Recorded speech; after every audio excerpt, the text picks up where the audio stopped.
Добрый вечер. Вы смотрите телеканал АТР. В эфире программа «Прайм Мацарский», программа, в которой я, Юрий Мацарский, рассказываю вам о том самом интересном и важном из того, что произошло за последние несколько дней в мире. По-моему, в последней своей программе, из той, что была записана, из тех, что вышло в эфире АТР, я рассказывал о том, как иранцы отмечали вторую годовщину гибели одного из руководителей корпуса Стражи Исламской революции по фамилии Сулеймани. И там, среди прочего, говорилось о том, что обещали иранские власти, что за убийство Сулеймани ответят те люди, которые, собственно говоря, и стояли за ликвидацией этого одного из, скажем так, одного из главных проводников иранской политики за пределами Ирана. А Сулеймани занимался тем, что вот он, что называется, воевал за исламскую революцию в иранском ее понимании, в Ираке, в Ливане, в Сирии, ну, то есть везде, где либо уже установились какие-то проиранские режимы, либо где есть надежда, где активно действуют проиранские силы, есть надежда у Ирана, что они рано или поздно установятся. То есть он, по большому-то счету, был такой очень важной, знаковой фигурой в современной иранской политике. Он был таким вот проводником этой политики за пределами Ирана.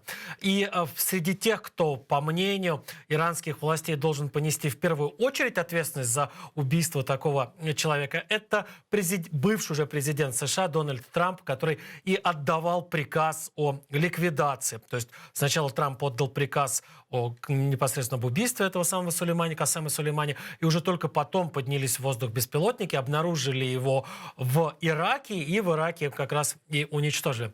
Я вот об этом рассказывал в прошлой программе, и вот за ту неделю, что меня не было в эфире телеканала АТР, сразу на нескольких платформах, иранских интернет-платформах, в первую очередь на личном сайте верховного правителя Ирана Аятоллы Хаменеи вышел такой специальный мультфильм, в котором показано, как будет ликвидирован Дональд Трамп. Вот посмотрите, что сделали иранские умельцы. Иранские умельцы показывают, значит, Дональда Трампа на его флоридском поле для гольфа в компании каких-то таких же богатых американских его дружков. И за ними, за этими дружками следят специальные роботы-убийцы. Вот есть робот-убийца, который где-то вот катается вокруг это Касем Сулеймани на фото, и еще один тот человек, который был убит вместе с ним. Так вот, вокруг этого самого курорта Дональда Трампа катаются какие-то роботы, другие роботы летают над этими самыми курортами, выискивают цель, и картинку с камер этих роботов передают куда-то в центр управления тому самому человеку, лицо которого не показано, но у которого на одном из экранов вот сейчас купол скалы в Иерусалиме выведен. До этого был Касем Сулеймани с одним из своих подчиненных, тоже убитых в Ираке в 2020 году при ударе американского беспилотника. И дальше идет отправление о том, что убийцы Сулеймани ответят за то, что они совершили, и заплатят цену за содеянное. И это сообщение приходит людям, которые вот вместе с Трампом находятся на этом поле для гольфа. И вот вы видите, человек нажимает какую-то кнопку. Судя по всему, идет пуск ракеты. Самое любопытное во всем этом деле следующее. Среди тех каких-то порталов, среди тех сайтов, на которых был опубликован этот довольно-таки странный мультфильм, была еще личная страница Аятоллы Хаменеи в Твиттере. Тут нужно заметить, что Твиттер в Иране заблокирован, и простым жителям Ирана нельзя пользоваться Твиттером без того, чтобы не устанавливать VPN, без того, чтобы не пользоваться какими-то специальными системами обхода вот этих вот бесконечных иранских запретительных мер.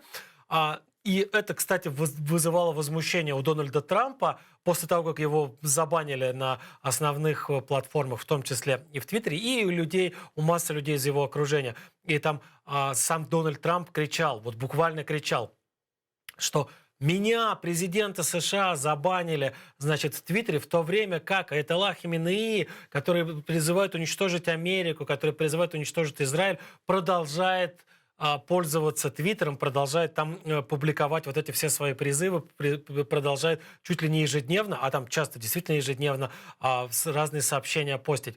Но теперь уже нет повода у Трампа так кричать, у него отобрали повод сделать такие заявления. После публикации вот этого самого мультфильма, который вы сейчас увидели, Твиттер у Хаминеи, его страницу, что называется, грохнули. Его навечно там, он схлопотал вечный запрет, навечно его закрыли, и больше он не сможет там ничего публиковать после такого, собственно говоря, мультика. Может быть, кстати, это был такой хитрый план, и решил Аятолла, ну, все равно уже ничего лучше я вряд ли когда-нибудь что-то лучше смогу опубликовать, уже на этом и закончим свое пребывание в американской сети Twitter. Так что Трамп не один теперь навечно забаненный, их теперь таких высокопоставленных персонажей как минимум двое. Теперь вот о Трампе. Теперь расскажу вам о Трампе. Он несколько дней назад, у него была первое в этом году публичное выступление. Он должен был выступить, провести пресс-конференцию 6 января 2022 года.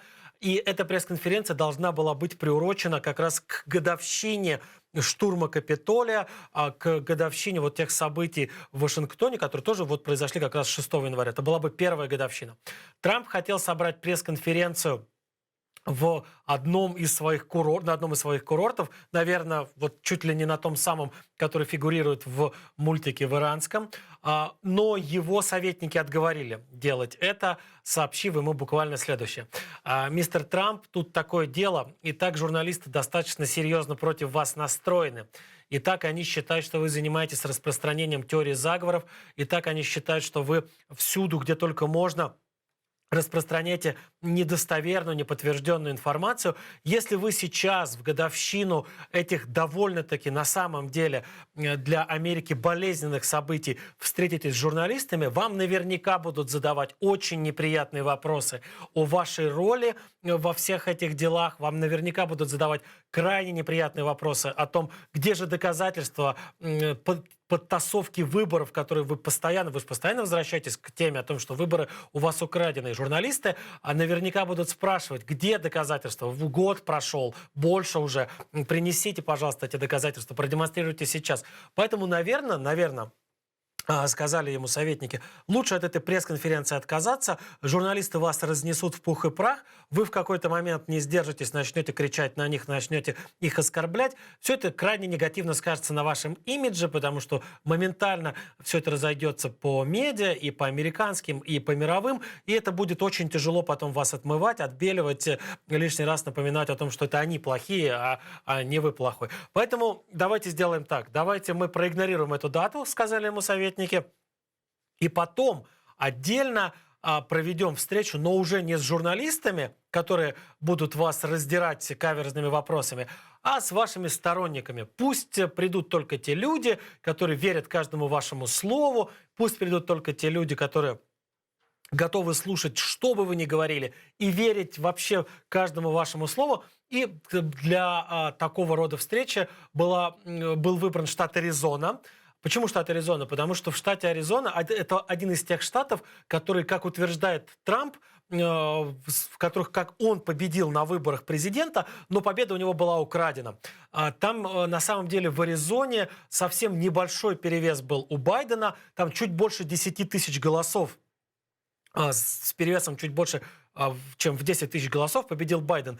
При американском населении в 300 миллионов человек это совершенно, конечно, ерунда. И вот Трамп и люди из его окружения утверждали, что на самом деле Аризона была выиграна Трампом, и что на самом деле большинство жителей этого штата проголосовали за него. Но какие-то коварные людишки подтасовали итоги этих выборов, и в итоге победил не Трамп, а вот Байден.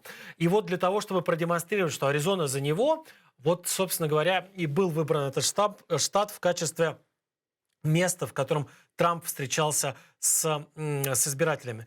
Кстати, не до конца, не так и не получилось у него или у организаторов встречи с ним сделать так, чтобы там были только те, кто верит ему, и только те, кто прям вот обожает и почитает его. Там пришли и противники. Эти противники, кстати, попали на видео. Люди, которые там пытались с какими-то плакатами. Вот вы видите.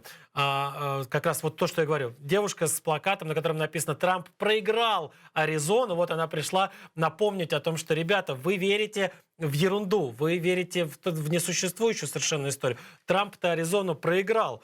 Но вот у нее отобрали этот плакат, ее в итоге каким-то образом, наверное, оттуда выставили, не дали ей... Кстати, в майке Байдена, она с майки с надписью «Байден» присутствует на всем этом мероприятии.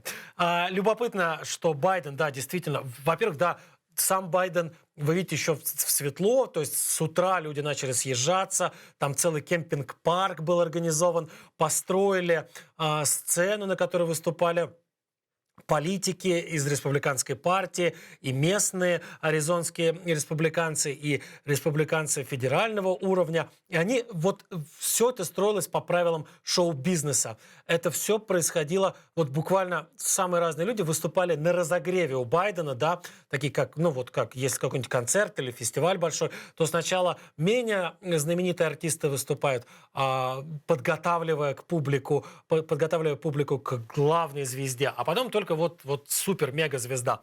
И здесь все было вот ровно так же. Приехали люди с какими-то флагами, с какими-то плакатами, барбекю, пиво, какие-то там воздушные шары. Все вот прям вот все по правилам шоу-бизнеса происходило. Все это готовилось, долго готовилось, выступали самые разные персонажи, тоже какая-то музыка звучала, какие-то звезды выходили, для того, чтобы в конце концов на сцену, уже когда стемнело, уже когда прям вот стало темно-темно, вышел Дональд Трамп. Кстати, да, вот арестовали девушку, надели на нее наручники, отдали местным шерифам и уводят ее с места проведения вот этого самого съезда трампистов. Так вот, сам Трамп появился вот реально как рок-звезда.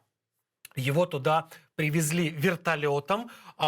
Этот вертолет сел где-то за сценой, после чего Трамп уже вышел на сцену. И это вот, кстати, обратите внимание, какое количество людей съезжалось посмотреть. То есть там пробки были, на самом деле где-то организовано было специально достаточно далеко от каких-то крупных городов, для того, чтобы вот чистое поле найдено было, для того, чтобы Трамп мог выступить.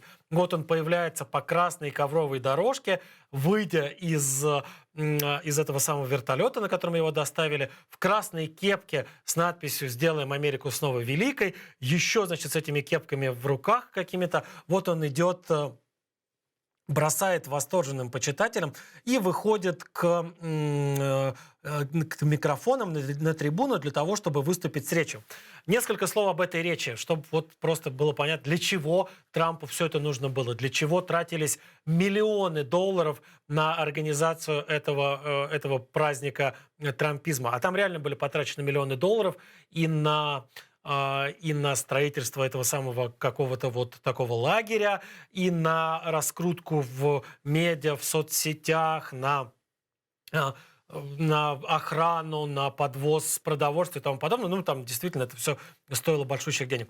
Во-первых, Трамп начал с того, что в очередной раз сообщил о том, что выборы украдены, что он настоящий победитель президентских выборов 2020 года, что Байден – это нечестный человек, и люди из окружения Байдена отобрали у него заслуженную победу.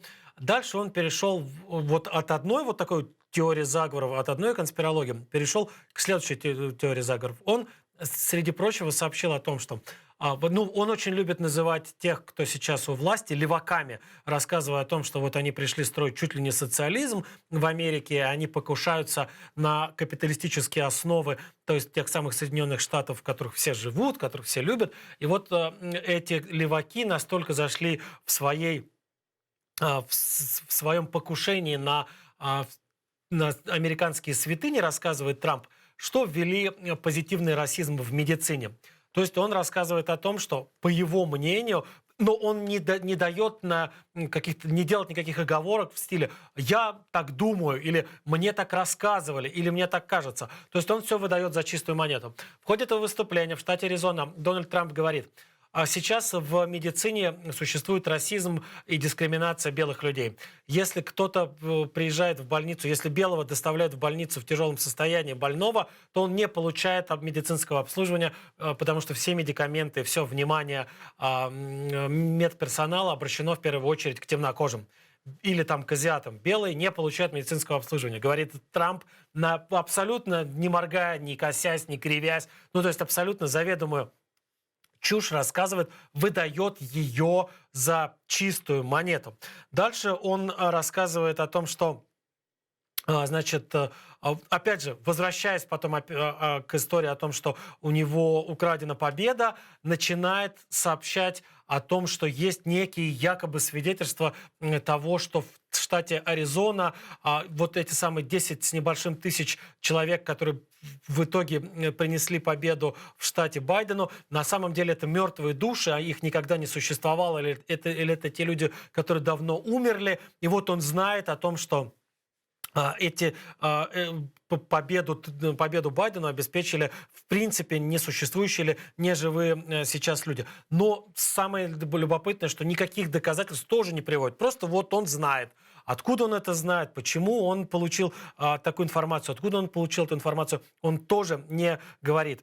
Потом он рассказывает о том, что значит, как раз тогда, 6 января 2021 года, когда был штурм Капитолия, когда в итоге пролилась кровь, когда было несколько человек убиты, и потом еще до сих пор, кстати, американское общество не смогло до конца пережить эту травму, потому что впервые с 1814 года федеральное здание в Вашингтоне штурмовали какие-то люди, впервые там звучали выстрелы, впервые там лилась кровь. Ну, то есть вот действительно это вот впервые происходит за 2 с лишним века. Так вот, он говорил о том, что я отдал приказ 10 тысячам бойцам Национальной гвардии идти на защиту Капитолия. Но спикер Капитолия Нэнси Пелоси и те люди, законодатели, которые там находились, почему-то отказались, значит, принять этих людей, почему-то отказались от помощи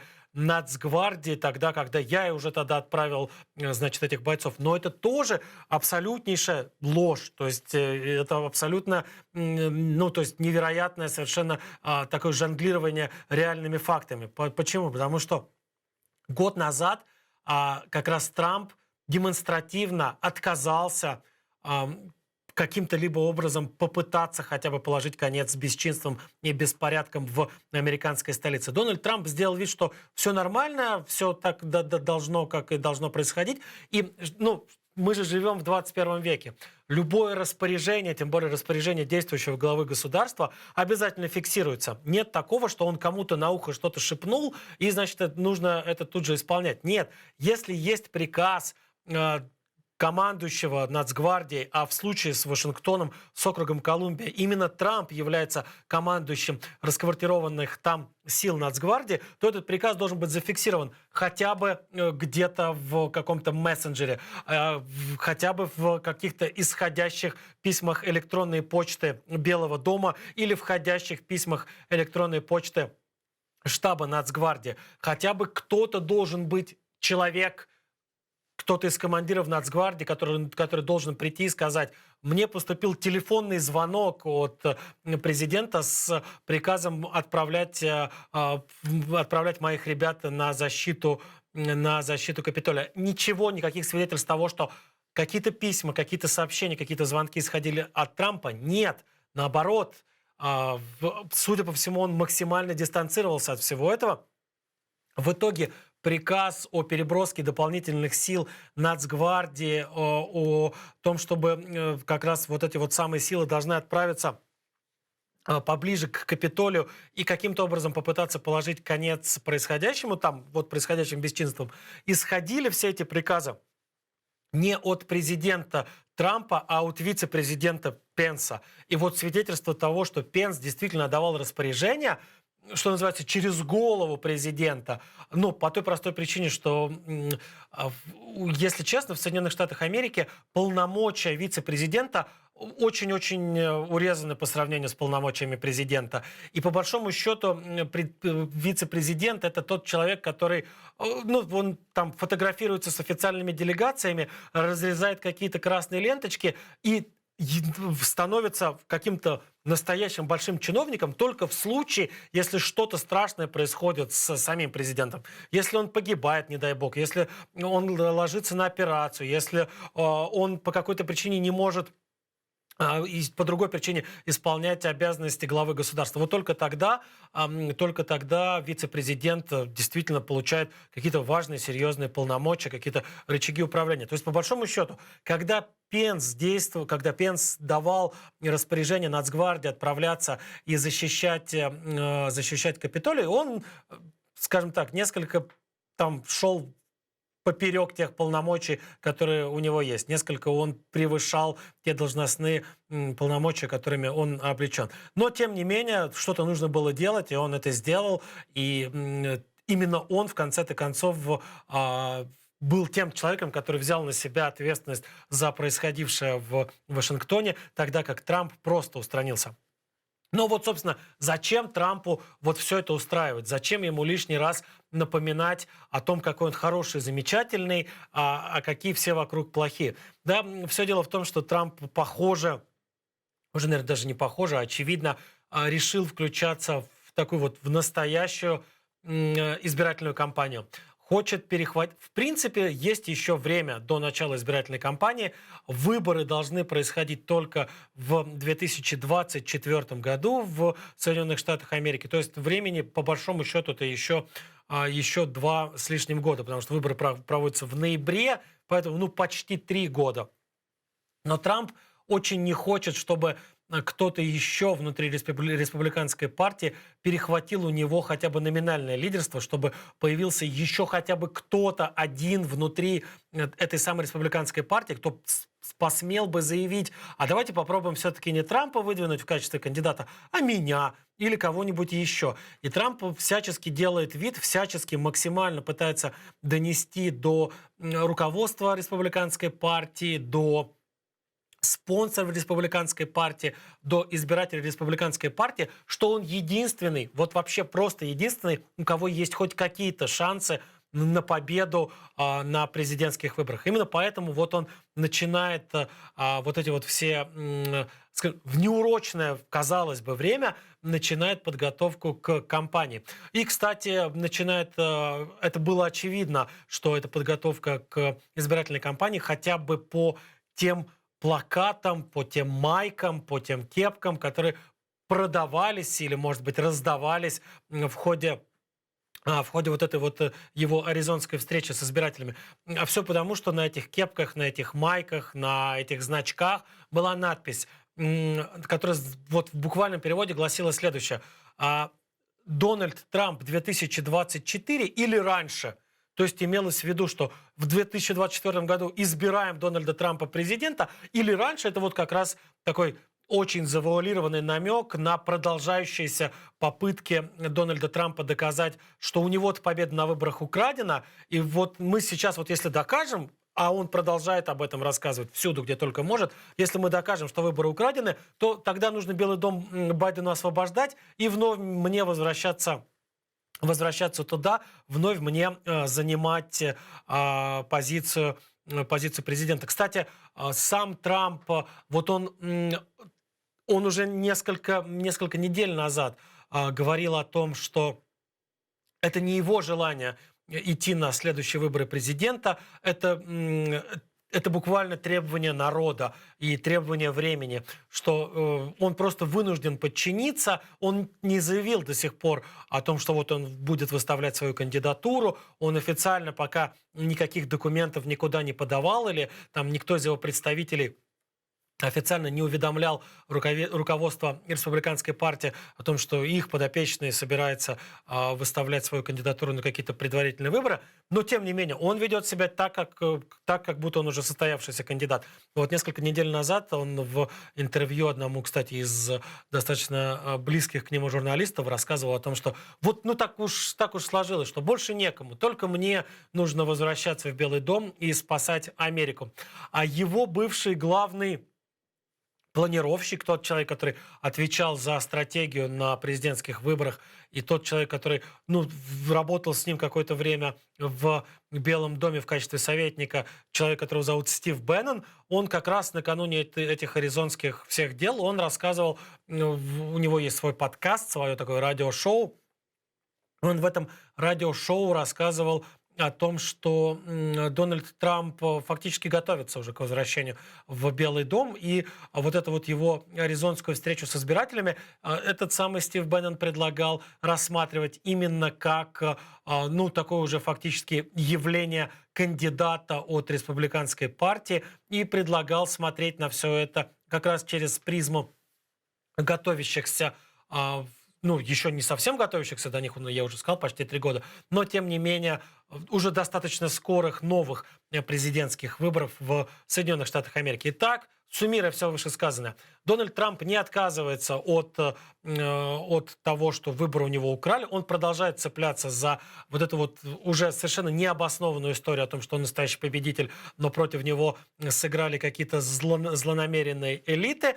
Но при этом он готов с этими злонамеренными, с его точки зрения, элитами побороться за Белый дом в ходе следующих выборов и делает все для того, чтобы вот максимально под себя подмять как можно большее количество тех избирателей, которые не готовы проголосовать за демократов или которые к концу первой каденции Джо Байдена откажутся поддерживать демократов. То есть он вот все подминает под себя, готовится вновь вернуться в Белый дом. Ну и исходя из этих его желаний и намерений, нужно оценивать все его нынешние и будущие шаги, все его заявления, всю его публичную деятельность. Так, из Америки переносимся в Афганистан. Там на самом деле много чего происходит, хотя Афганистан так потихонечку, полигонечку, но ушел с первых полос газет и из каких-то таких новостных выпусков большинства мировых, ну или, по крайней мере, европейских и в целом западных телеканалов. А тем не менее, там действительно много всего происходит. Ну вот, например, с помощью организаций, правозащитных организаций Human Rights Watch и Human Rights Institute стало известно, вот я чуть попозже расскажу, вот то, что вы сейчас видите, это сожжение в одной из провинций Афганистана музыкальных инструментов. Талибы первое свое пришествие к власти в Афганистане в середине 90-х объявили музыку и музыкантов вне закона. И сейчас, по крайней мере, в некоторых из регионов Афганистана тоже уничтожают музыкальные инструменты, утверждают, что это все противоречит их пониманию религии, и поэтому они будут уничтожать и запрещать музыку. То, что вы видите сейчас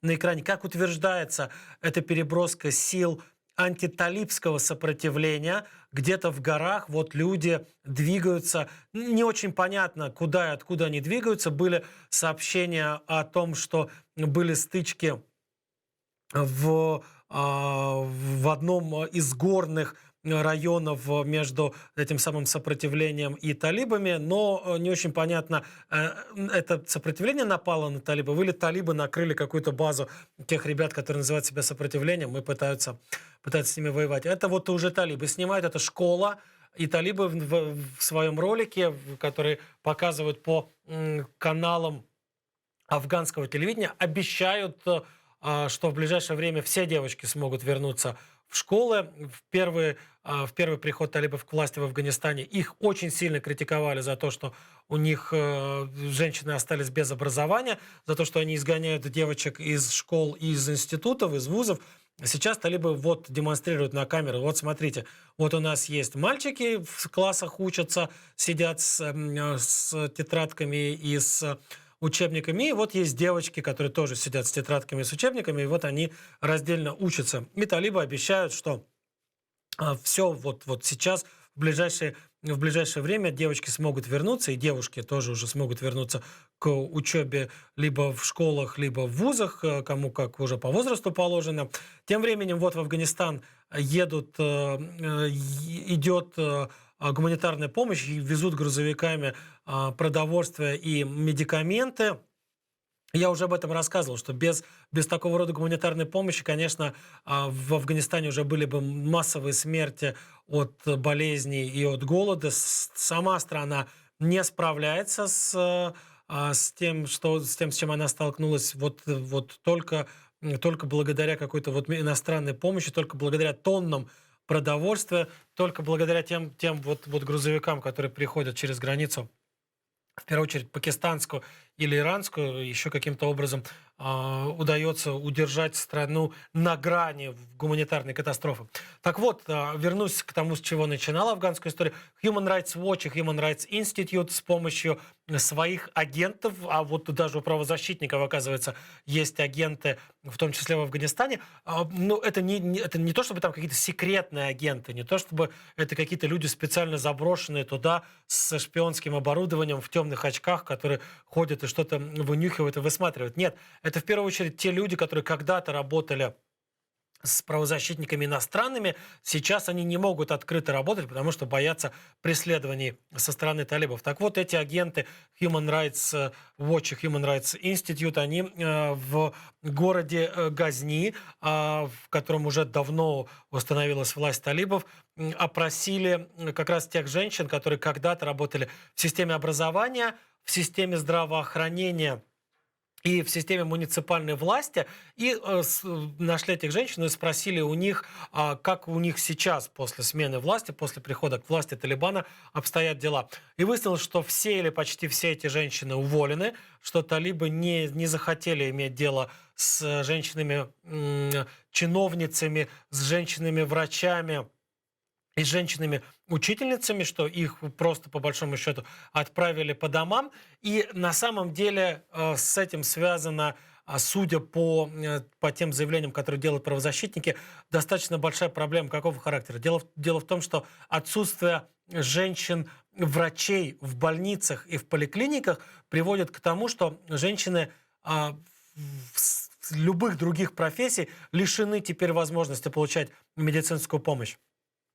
Талибы запрещают мужчинам-врачам принимать у себя женщин больных. Ну, действительно, в их понимании этого не может быть. Это вот какое-то страшное нарушение моральных принципов и норм. И отсутствие в больнице женщины-врача приводит к тому, что женщины-пациентки тоже не могут попадать в эти больницы. Талибы вроде бы как пообещали исправить эту ситуацию, но будет она исправлена или не будет исправлена, мы судить пока не можем. Я уже как-то, по-моему, даже не один раз рассказывал о том, что вот большую часть вот тех страшных историй о талибах, которыми мы располагаем еще с тех времен, когда они были у власти, с середины 90-х по начало 2000-х, вот эту большую часть этой информации мы имеем от противников талибов. Талибы тогда не очень-то интересовались своим имиджем за рубежом, они не пытались каким-то образом донести до правительства иностранных государств или до репортеров мировых агентств, как у них на самом деле обстоят дела, чем они на самом деле заняты, как они на самом деле обустраивают страну, обустраивают ли в принципе. Поэтому картину Афганистана при талибах образца середины 90-х, начала 2000-х мы в основном строили по рассказам их противников. И естественно, противники пытались рисовать максимально черными красками Талибан, потому что их враги и политические, и военные, и дипломатические, и какие угодно. И, возможно, эта картина часто строилась на каких-то преувеличениях, возможно, на самом деле многие из зверств Талибана не были такими уже зверствами, а талибам приписывали часто те преступления, которые они не совершали. Но мы, тем не менее, мы видим, что и там прям вот по-настоящему демократичным, по-настоящему открытым правительством их назвать сложно.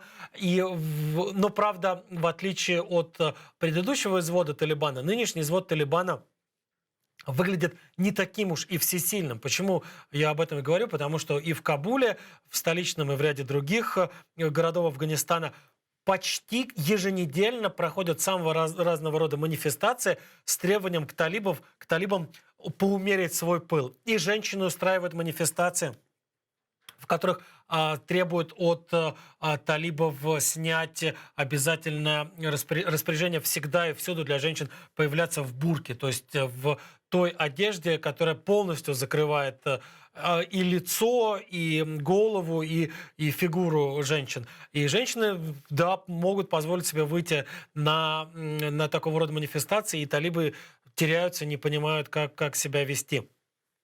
Я об этом рассказывал в одной из прошлых программ. Женщины же, тоже в первую очередь женщины, проводят манифестации с требованием прекратить внесудебные расправы над военнослужащими афганской армии, старой еще, до талибской афганской армии, и прекратить преследование тех людей, которые сотрудничали с оккупационным контингентом Соединенных Штатов Америки или кого-то из союзников США. То есть это тоже женщины могут себе позволить, и кого-то разгоняют, несмотря на эти разгоны, задержания, они вновь выходят.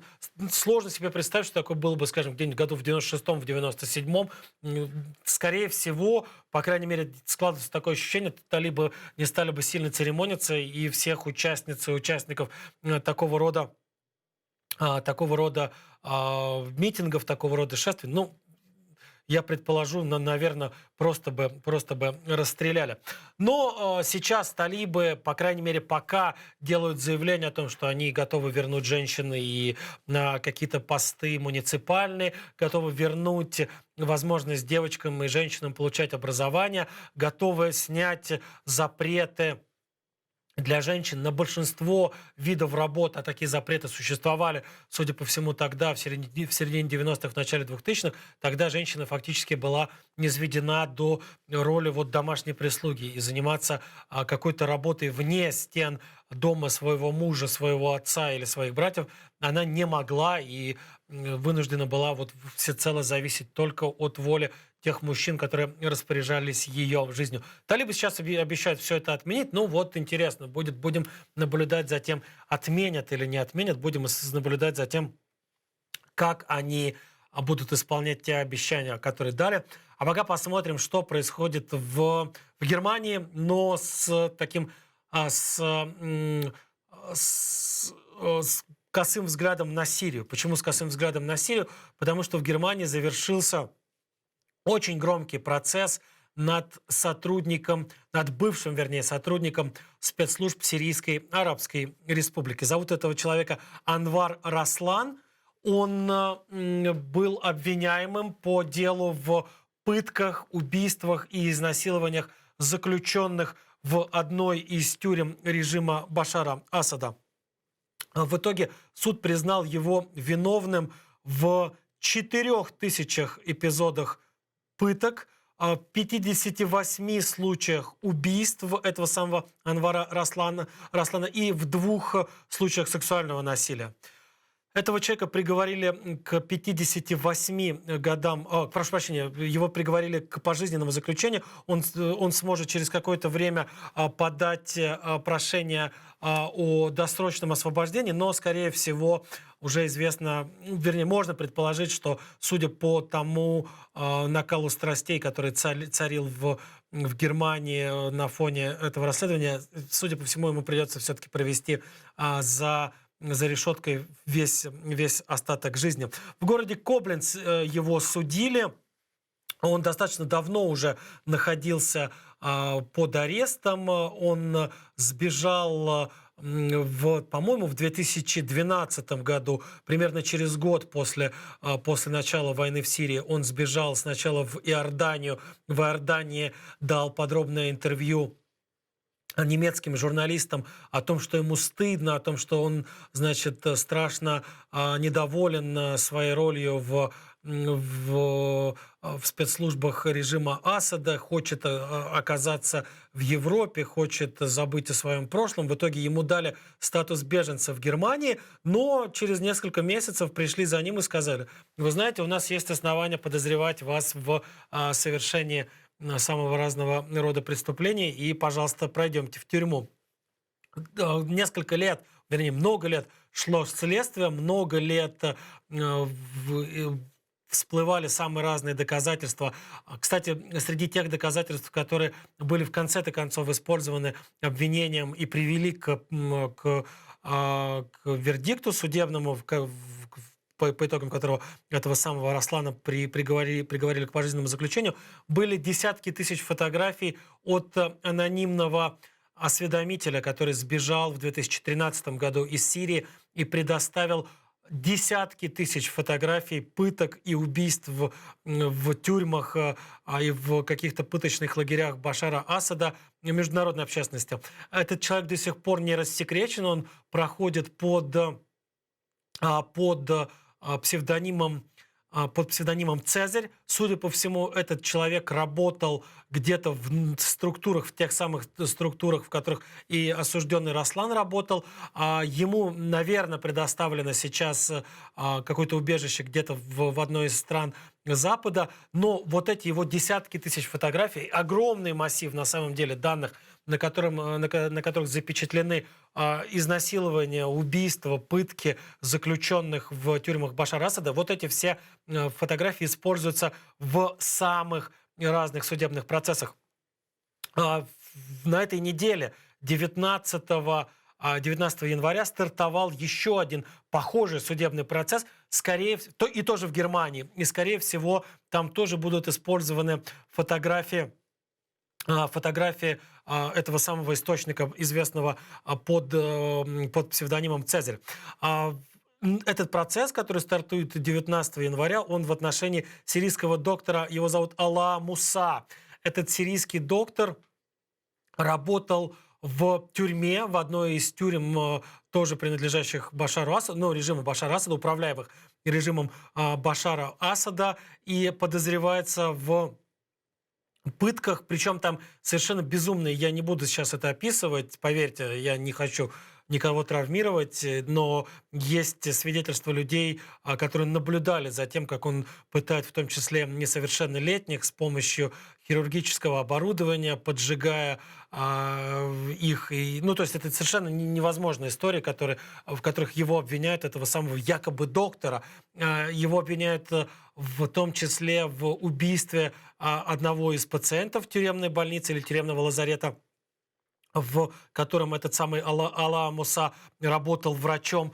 И он получил тоже статус беженца, даже смог в Германии подтвердить свой медицинский диплом и работал в какое-то время по своей врачебной специальности в одной из немецких больниц, пока его совершенно случайно, он в 2015 году стал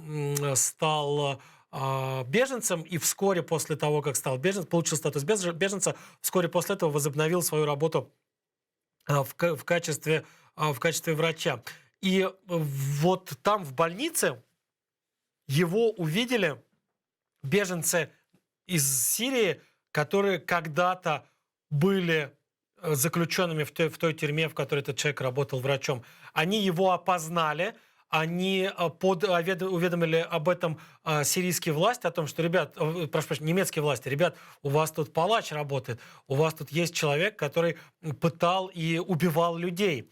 И, пожалуйста, займитесь этим. В итоге власти немецкие начали расследование и через какое-то время сочли за лучшее арестовать этого самого сирийского доктора, отправить его за решетку. И вот пока длилось следствие, нашли, как считают следователи, доказательства его вины в 9 случаях пыток и истязаний. Причем часто это были пытки и истязания, которые привели к тяжелым последствиям, включая инвалидность для тех людей, которые этот якобы доктор пытал. И по крайней мере, один случай, который закончился гибелью того человека, который попал в руки этого так называемого доктора.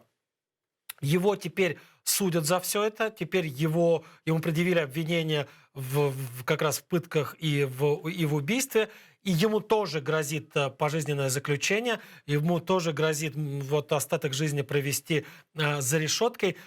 И вот теперь тут возникает вопрос. Вроде бы как беженцы, да, вроде бы как, что вот первый Раслан беженец, что это доктор беженец, и если они сбежали, то почему же они сбежали, если они там так хорошо устроились, если они работали на режим и занимались наверняка за там немалые деньги, занимались пытками и издевательствами и убийствами людей, то почему они вдруг сбежали, еще и отправились в Европу, и в этой Европе получали статус беженца? А вот те люди, которые реально пострадали от режима Асада, те люди, которые получили на этом основании статус беженца в Германии и в других европейских странах, утверждают, что есть целая сеть такого рода персонажей, которые не по своей воле отправились получать статус беженца, не по своей воле там, через Иорданию, через Ливан, через какие-то другие страны отправились в Европу и убедили европейских чиновников в том, что они подвергались преследованиям. Так вот, что вот эта вот история, что с доктором Мусой, что история с доктором Расланом, есть предположения, они не стопроцентно, у нас нет доказательств, что так оно и есть, но тем не менее есть предположения, что эти люди продолжают сотрудничать с режимом Асада и что они были направлены в Европу с одной единственной целью – шпионить за реальными оппозиционерами, за реальными оппозиционными активистами в Европе, в Германии, в Нидерландах, в других странах, сообщать об активности этих людей в Дамаск для того, чтобы вот эти спецслужбы в Дамаске могли каким-то образом реагировать, могли предпринимать какие-то меры, там, вплоть до устранения, физического устранения тех людей, которые могут чем-то угрожать режиму Башара Асада или кому-то из его приближенных. То есть, по большому счету, судя по всему, действует сеть под видом беженцев, под видом тех людей, которые там спасали свои жизни и жизни своих близких, действует сеть осведомителей, сеть шпионов и, возможно, сеть убийц, наемных убийц режима Башара Асада, которые вот прямо сейчас находятся в Европе, прямо сейчас продолжают вести вот эту вот свою подрывную деятельность против свободного мира и в первую очередь против тех людей, которые реально пострадали от режима Башара Асада, против тех людей, которым реально грозила вот смертельная опасность дома, на родине, в Сирии.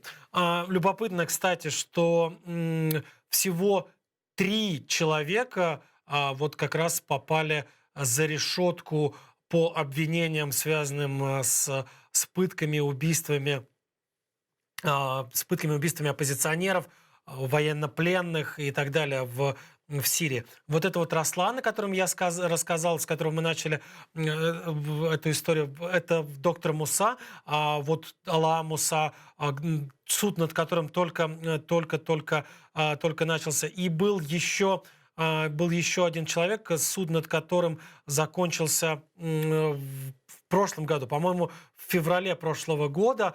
И этот человек, судя по всему, был подручным Раслана. Его зовут Ияд Аль-Гариб.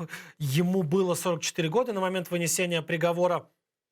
И он занимался, фактически провокатором был. Он находился в толпе протестующих тогда, когда только протесты начинались, запоминал в лицо, по фамилии, узнавал тех или иных людей, которые принимали участие в этих протестах, и потом доносил на них спецслужбам. Ну, то есть такой вот сексот-стукачок. И он тоже сбежал в Германию, и он тоже получил статус беженца, и в итоге был обнаружен, арестован и приговорен к 4,5 годам тюрьмы, потому что не было доказательств причастности его к пыткам и к убийствам. Были доказаны только его причастность к доносительству, вот к такому вот стукачеству. То есть, по большому счету, 3 человека уже выявлены, 2 совершенно точно выявлены, уже осуждены. По третьему, вот этому самому доктору, о котором я сейчас рассказывал, судебного вердикта еще нет, а назвать человека виновным может только суд, презумпцию невиновности никто не отменял, но тем не менее есть доказательства, и следствие утверждает, что этот человек причастен к нескольким к нескольким эпизодам пыток и, по крайней мере, к одному убийству. И надо, наверное, внимательно следить теперь за этим расследованием. Вероятно, таких людей куда больше, пробравшихся в Европу, но вот следствие нашло только троих, и суд установил вину двоих из этих людей. Так, это мы разобрались с тем, что происходит в Германии, с такой оглядкой на Сирию. Давайте попытаемся понять, что происходит в Казахстане. В Казахстане внезапно для многих вдруг дал о себе знать бывший президент, как его еще называют, Елбасы, Нурсултан Назарбаев.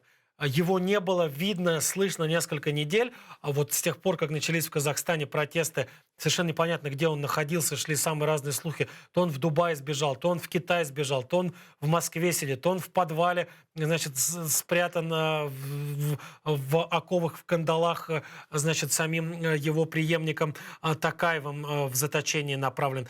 Но, судя по всему, все эти слухи оказались не более чем слухами. Сам Назарбаев появился на публике, записал видеообращение. Видеообращение, кстати, распространяется через официальные каналы не самого Назарбаева, а его преемника Токаева. И в первую очередь была опубликована на официальном сайте президента Республики Казахстан Токаева. Давайте посмотрим это видеообращение и поймем, собственно говоря, что же происходило с Назарбаевым, и услышим его точку зрения, его взгляд на события последних недель в Республике Казахстан. Важно выяснить, кто организовал все эти погромы и убийства. Следствие даст ответ на этот вопрос. Выражаю искренние соболезнования родным и близким погибших, а пострадавшим желаю скорейшего выздоровления. Отвечая на многочисленные обращения в мой адрес и в связи с публикациями в средствах массовой информации, сообщаю, что я в 2019 году передал полномочий президента Касым-Жомарту Токаеву.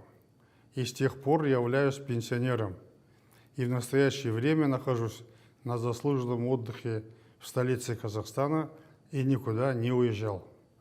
Президент Касым-Жомарт Токаев обладает всей полнотой власти. Он председатель Совета Безопасности. В скором времени он будет избран председателем партии Нур-Отан. Поэтому никакого конфликта или противостояния в элите страны нет. Слухи на эту тему абсолютно беспочвенны. Ну, вот, собственно говоря, то, что вы сейчас услышали, да, самое важное из того, что, как мне кажется, сказал Назарбаев, то, что он просто пенсионер, он просто тот человек, который вообще ни на что больше не влияет. И что вот он тем самым буквально просит не пытаться связать его с протестами, не пытаться связать его с происходившим вот последние несколько недель в Казахстане. И нужно, наверное, отдельно отметить, что вот буквально за день или за два до публикации этого самого видео британская «Гардиан» со ссылкой на бывшего советника Назарбаева. Я так понимаю, что, наверное, не он один, а кто-то еще, журналистам из достаточно высокопоставленных людей внутри Казахстана. Так вот, «Гардиан» сообщили со ссылкой на этих людей следующее, что вот прямо сейчас, пишет газета, в Казахстане идут, я сейчас прям процитирую, ожесточенные переговоры между бывшим президентом Назарбаевым и нынешним президентом Токаевым о распределении ресурсов. То есть речь шла, и британские журналисты утверждали, что речь идет о том, что Токаев хочет забрать как можно больше, значит, самых разных рычагов влияния, самых разных госкомпаний, самых разных постов и важных каких-то мест у людей из окружения Назарбаева и распределить это между своими людьми. А Назарбаев вроде бы как этому процессу сопротивляется. И вот появление такого видео, на котором Назарбаев говорит: все, ребят, что вы хотите, я старый человек, мне вообще не до этого, я давно отошел от дел, я вот просто пенсионер, живу, отдыхаю, занимаюсь какими-то только своими личными делами, судя по всему, означает ровно одно. Оно означает, что Токаев и Назарбаев в конце концов эти свои ожесточенные, как пишут британцы, переговоры закончили, смогли каким-то образом поделить посты, смогли каким-то образом поделить кресла, поделить потоки, поделить влияние на те или иные крупные компании. И теперь все, и теперь настолько, значит, все устроило обе стороны, что Назарбаев фактически согласился с полным с полной своей ликвидацией как политической фигуры, по крайней мере, номинальной. Формально он теперь не занимает никаких постов. До